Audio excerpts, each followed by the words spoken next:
wabarakatuh. Selamat pagi Ananda.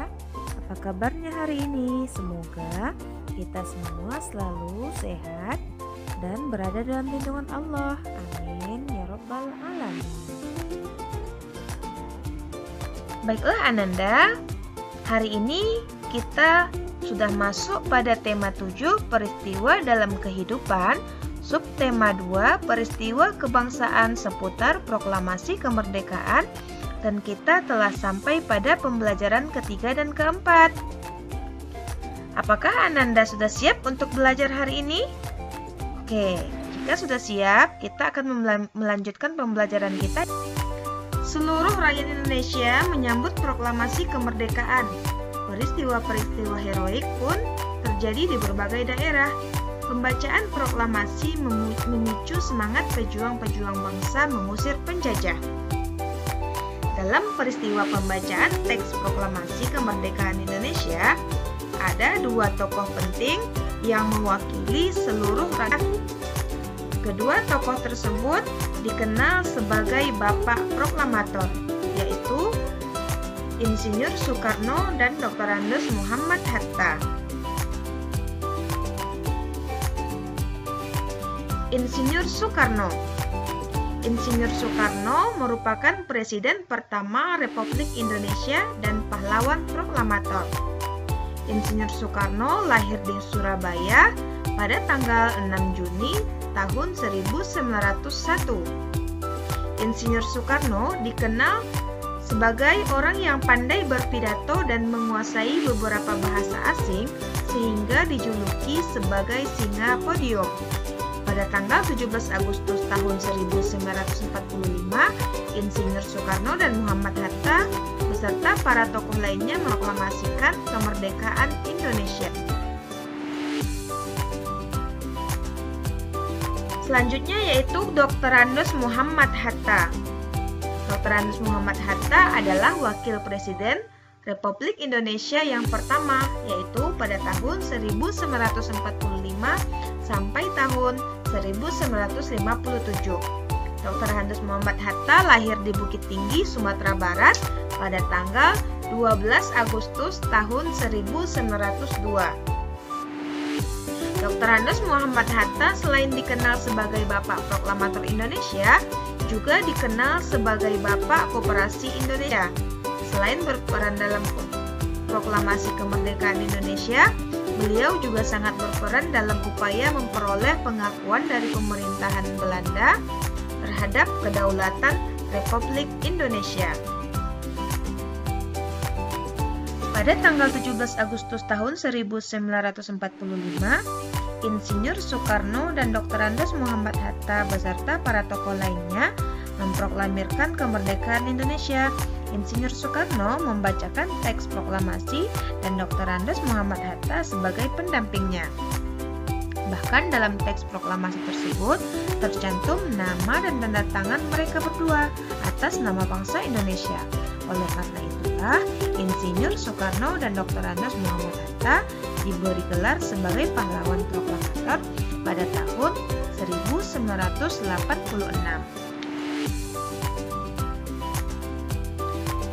Pembacaan teks proklamasi kemerdekaan disambut dengan penuh sukacita oleh seluruh rakyat Indonesia.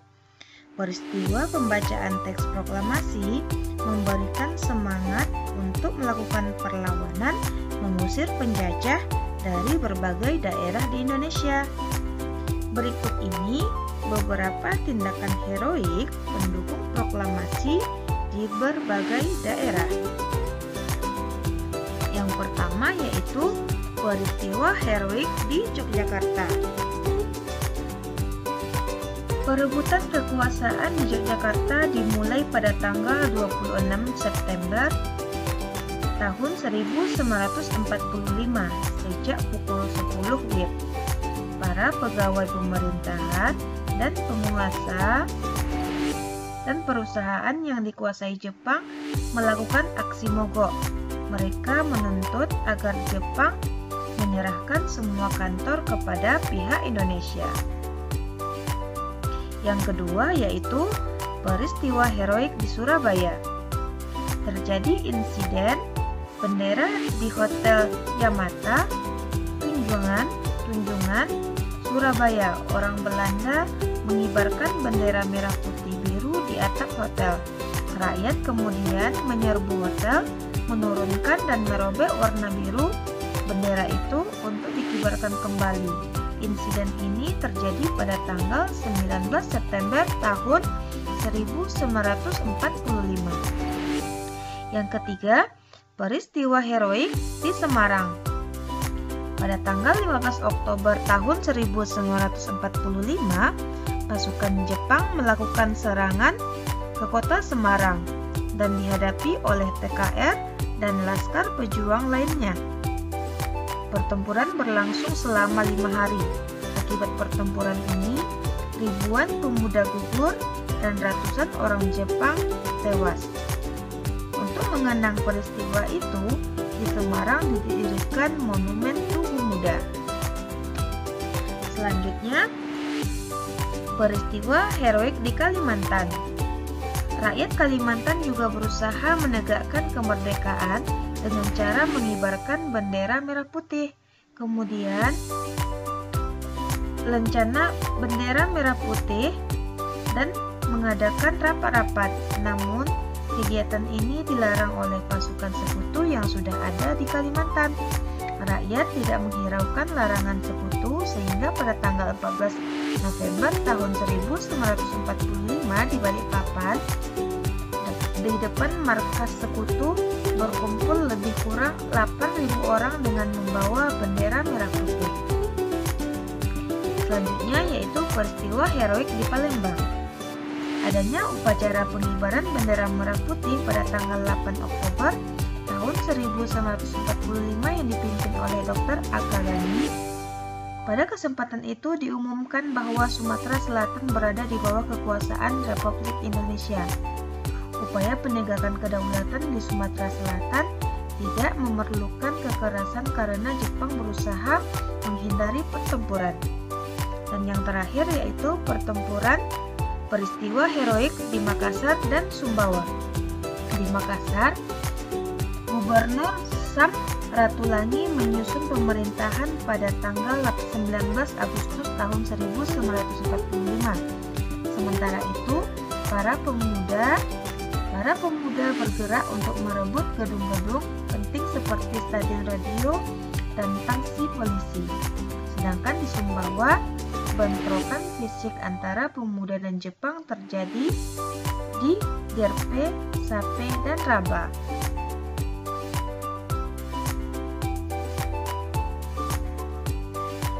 Setelah peristiwa proklamasi kemerdekaan Indonesia, ada pekerjaan yang sangat penting yang harus dikerjakan, yaitu pembentukan Negara Republik Indonesia (NKRI). Sebagai negara yang baru lahir, Indonesia belum mempunyai undang-undang dasar yang berfungsi untuk mengatur segala aspek kehidupan berbangsa dan bernegara. Kepala negara yang akan menjalankan pemerintahan dan perlengkapannya juga belum ada.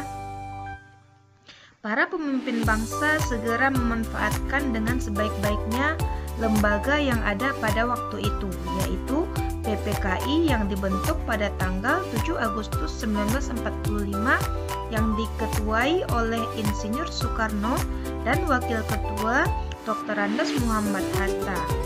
PPKI menggantikan tugas BPUPKI yang telah berakhir.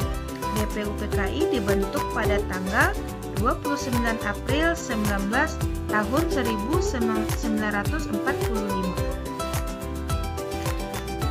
Oke Ananda, berikut ini adalah proses pembentukan Negara Kesatuan Republik Indonesia. Yang pertama yaitu pembentukan kelengkapan pemerintahan. Yang kedua, pembentukan Komite Nasional Indonesia. Yang ketiga, pembentukan alat kelengkapan keamanan negara. Dan yang keempat, pembentukan lembaga pemerintahan di seluruh daerah di Indonesia. Yang pertama yaitu pembentukan kelengkapan pemerintahan. Pada tanggal 18 Agustus tahun 1945, PPKI mengadakan sidangnya yang pertama di Gedung Kesenian Jakarta. Sidang dipimpin oleh Insinyur Soekarno dan Muhammad Hatta sebagai wakilnya. Anggota sidang PPKI sebanyak 27 orang. Melalui pembahasan secara musyawarah, sidang mengambil keputusan penting antara lain sebagai berikut. Dalam sidang tersebut dihasilkan 3. Yang pertama yaitu mengesahkan Undang-Undang Dasar 1945 sebagai Konstitusi Republik Indonesia. Dan yang kedua yaitu memilih Presiden dan Wakil Presiden, Insinyur Soekarno sebagai Presiden dan Muhammad Hatta sebagai Wakil Presiden. Dan yang ketiga yaitu tugas Presiden untuk sementara dibantu oleh Komite Nasional. Dan pada sidang PPKI hari kedua, tanggal 19 Agustus tahun 1945, menghasilkan keputusan sebagai berikut. Yang pertama yaitu menetapkan 12 kementerian yang membantu tugas Presiden dan dalam pemerintahan. Yang kedua, membagi wilayah Republik Indonesia menjadi 8 provinsi, yaitu Provinsi Sumatera, Provinsi Jawa Barat, Provinsi Jawa Tengah, Provinsi Jawa Timur, Provinsi Sunda Kecil, Provinsi Maluku, Provinsi Sulawesi, dan Provinsi Kalimantan.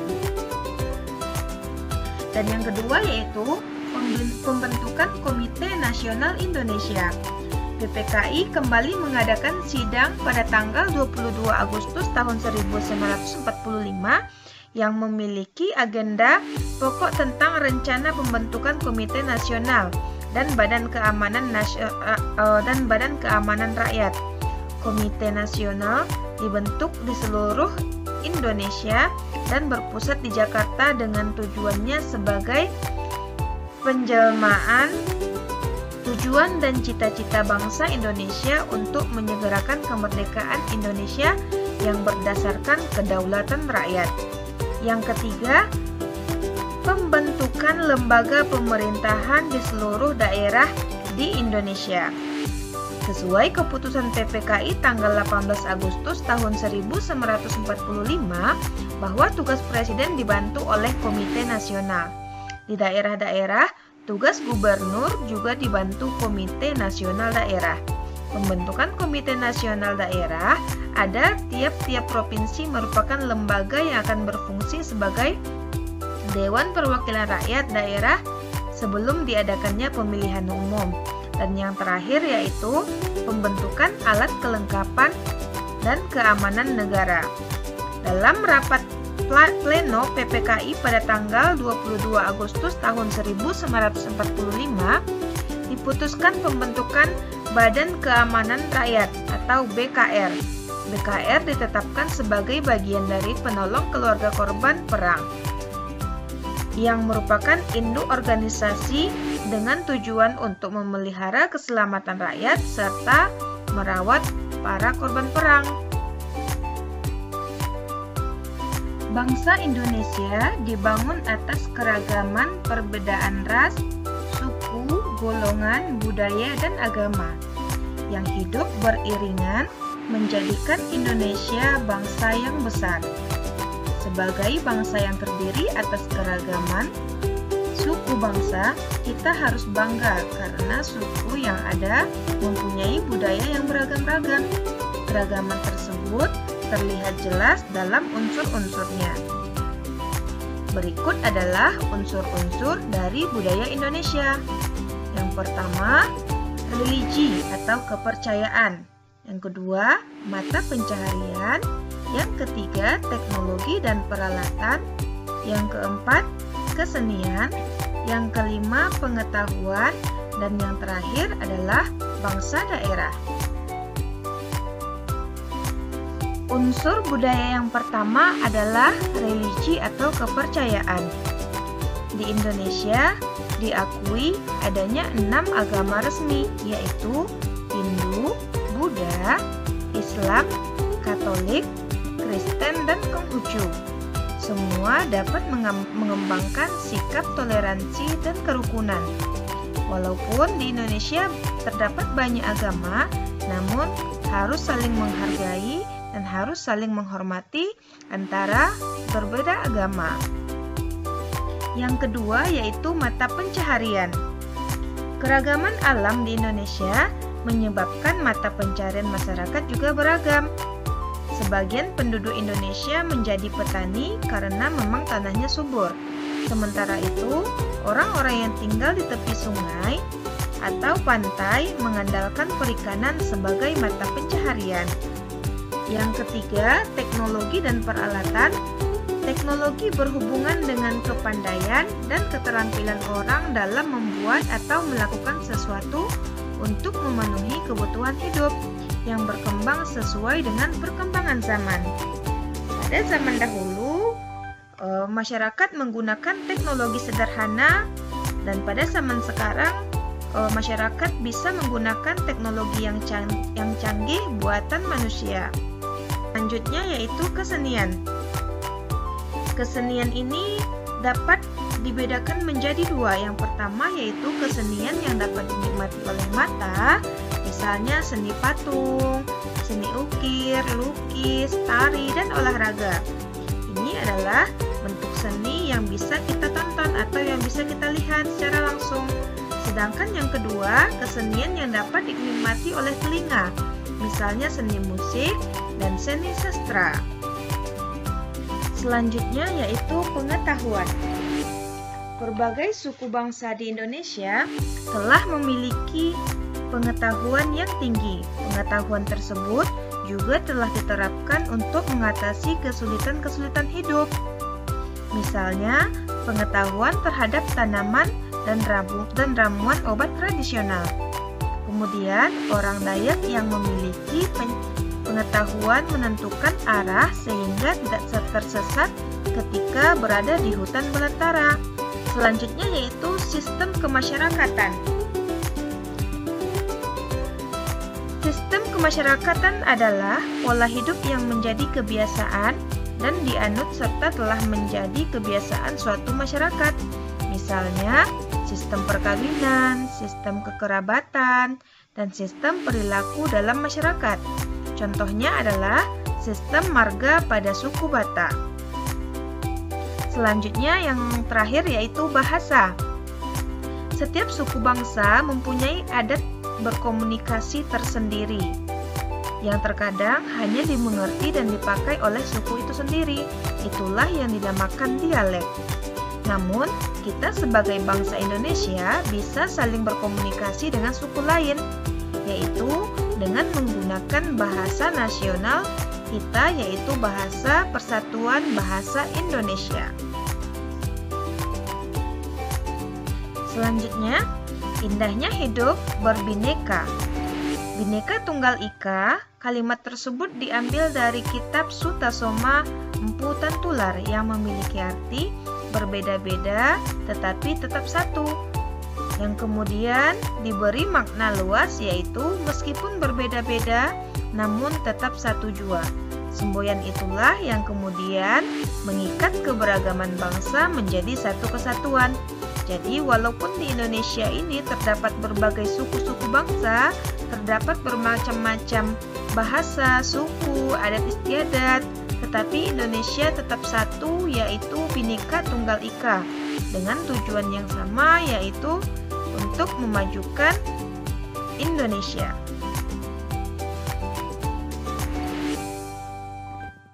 Oke Ananda, cukup sekian pertemuan kita pada hari ini.